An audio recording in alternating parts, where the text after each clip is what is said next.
So I want to just go over quickly 3 little montages of the speech yesterday and show you exactly how Donald Trump works. And this is, I mean, the first part of this is really pretty biblical. The first thing you have to do when you're speaking to a crowd of people that you're trying to convince is you praise them. You let them know, hey, I'm your friend. I respect you. I learned this from Paul on Mars Hill. If you go back and you read Mars Hill, if you go into Romans and you see him on Mars Hill and he's talking to the people he's trying to convince, and he's like, hey man, I've read your poetry. I listen to your songs. You guys are really religious. I just love that. He tells them how much he loves them and how much he admires them. Well, that's how Donald Trump started, believe it or not. That was a very important part of his message that nobody was talking about yesterday, but very important. And I want to show you how many times he said those kinds of things just in his speech yesterday. Cut 1. The United States cares greatly about the people of Europe. I am derived from Europe, Scotland and Germany, and we believe deeply in the bonds we share with Europe as a civilization. I want to see it do great. But I actually started with Emmanuel, who probably is in the room too. And I like him. I actually like him. Hard to believe, isn't it? I have tremendous respect for both the people of Greenland and the people of Denmark. Tremendous respect. And they have an excellent, by the way, Secretary General, who's possibly in the room. Mark, are you here? We want Europe to be strong.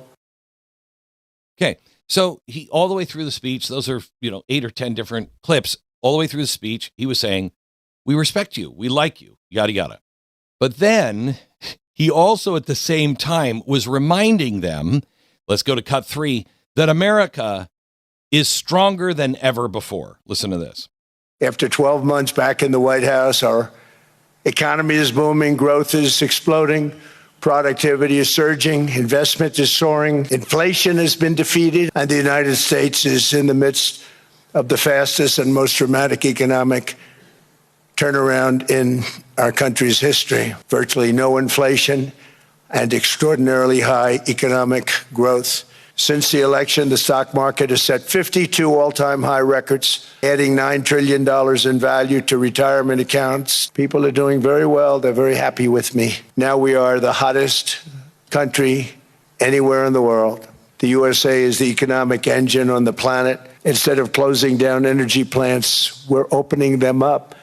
Instead of building ineffective, money-losing windmills, we're taking them down and not approving any. In July, we passed the largest tax cuts in American history, including no tax on tips. Domestic steel production is up by 300,000 tons a month, and it's doubling over the next 4 months. Under my leadership, U.S. natural gas production is at an all-time high by far. The price of gasoline is now below $2.50 a gallon in many states, and we're leading the world in AI by a lot.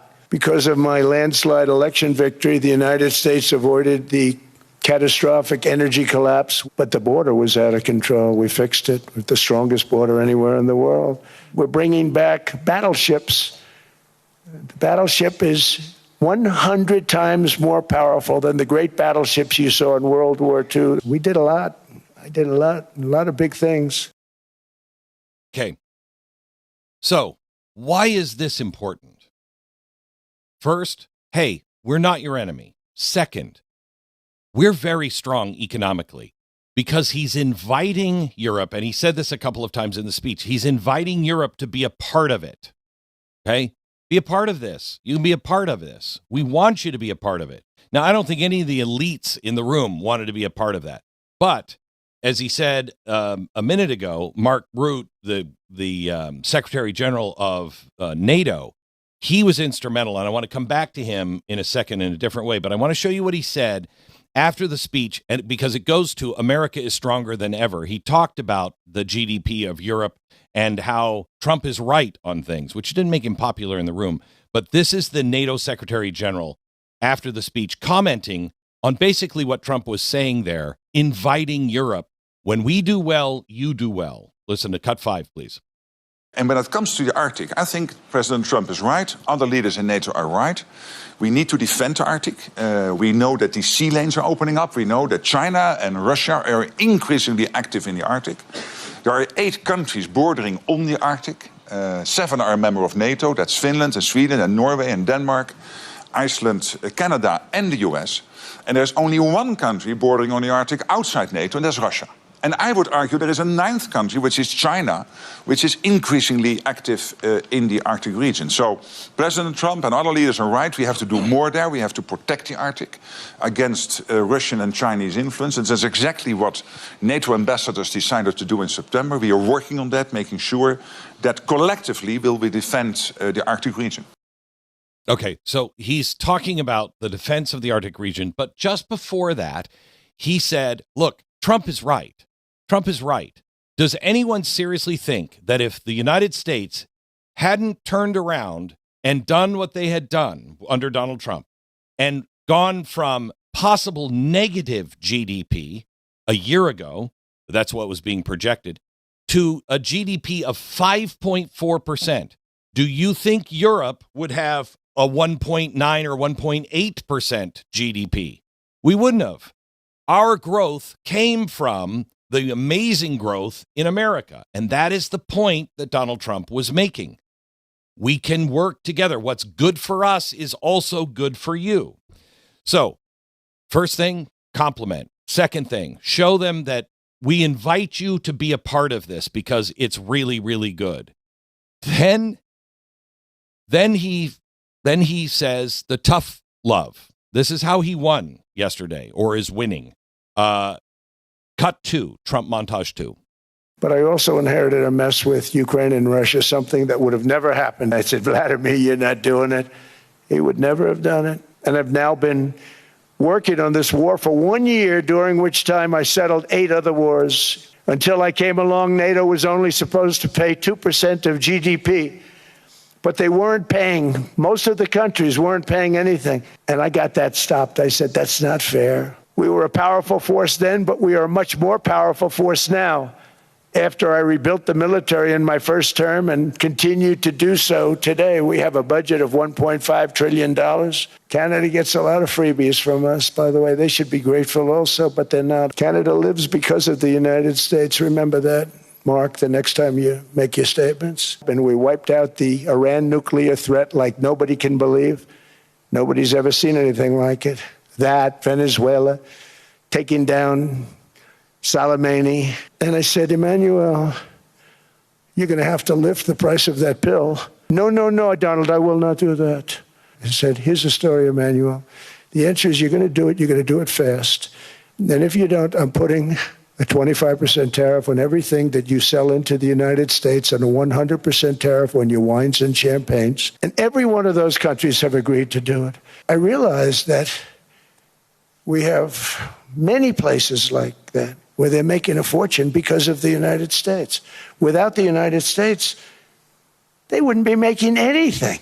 I realized with that, I don't know, it was so because she was so aggressive. And I realized in that conversation that the United States is keeping the whole world afloat. Okay.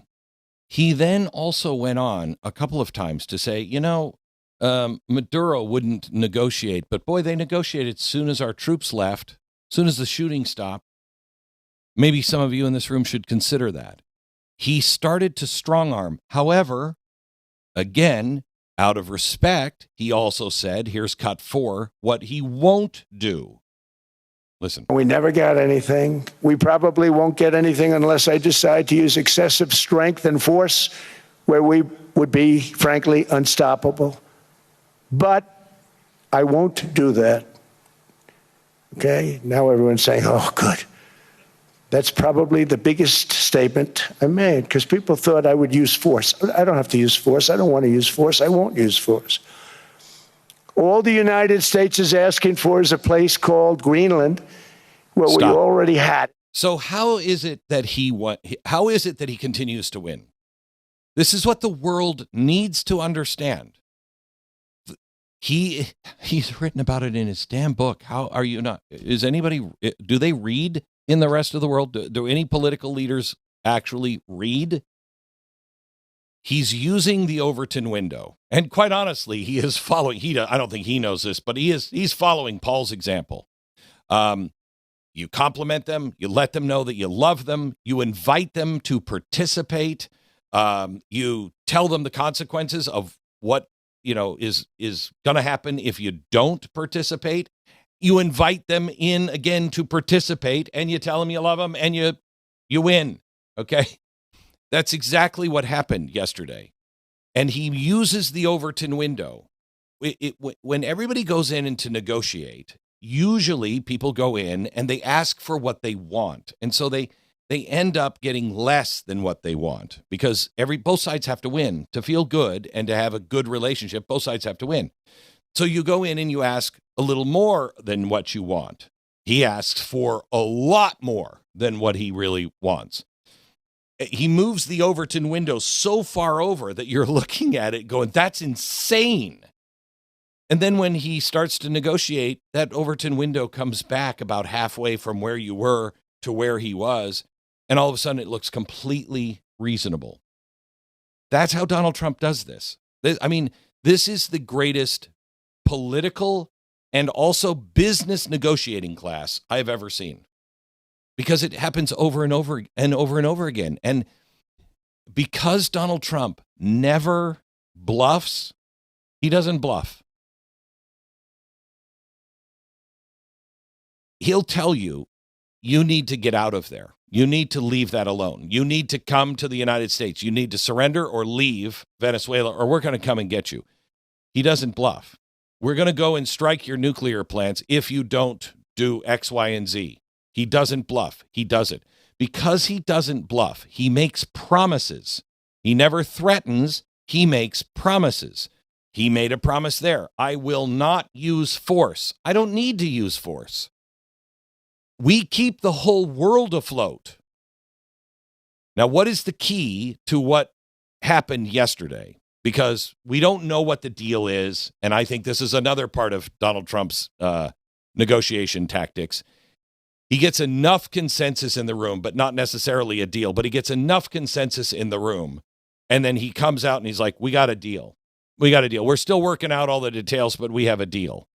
That, again, sets expectations up that nobody then really wants to be the one that says, no, wait a minute, we don't have a deal. So I'm not sure how far along this deal is, but we are on the road to a deal, I can tell you that. But what was it? What was the thing that I think he did behind the scenes that I haven't heard anybody talk about? What is the key that made this thing happen lightning fast yesterday? I can guarantee you at some point he met with Mark Root, or some of his people met with Mark Root. But I would guess that Donald Trump did, and said, Mark, here's the thing. You know and I know. We're both realists. You know and I know Europe cannot defend itself. NATO is a paper tiger. You don't have the assets. You don't have the money. You can't do it. We're your only hope for security. And I don't want to get nasty about this. But I've asked you guys to step up to the plate, and some of you guys are, and it's been great, but you're still years away from being able to defend yourself. And you know and I know we're the only ones that can defend the Arctic Circle. And we must have this. And he had a polite and normal conversation with a rational guy who gets it, who understands, the military strategy behind Greenland. And I can guarantee you, Donald Trump, or someone said to Mark, a message from the president, Mark, you got to make this happen. You've got to tell them the truth. And I'm not making a threat. I'm making a promise to you. If we don't get Greenland, if this doesn't happen, if we don't find a way so we have control over the things we have to have control over in Greenland, I'm out of NATO. And you won't survive. And I won't say that and embarrass NATO. I won't say it out loud, but I'm telling you that. That is the end game here. We're out of NATO because it's worthless. I can guarantee you that's what happened. Everything in me says that's what happened. And it was Mark, the Secretary General of NATO, that went back to all the leaders and said, you guys are crazy. Stop it. This guy is going to leave NATO. I'm telling you, he will pull out of NATO right now. This is not a big deal. We can make this negotiation happen. Make the deal. That's what happened yesterday. Because it's too obvious what Mark Rutte, his common sense, and he's the NATO Secretary General. It's too clear. Thank you for thinking for yourself and being part of a movement, because that's really what all of this is. If you want the full story, you want to go deeper, go to blazetv.com/Glenn. Go there right now, sign up, no interruptions, just the truth, uncensored and unfiltered. Don't just watch, take a stand. And I'll see you over there in a minute.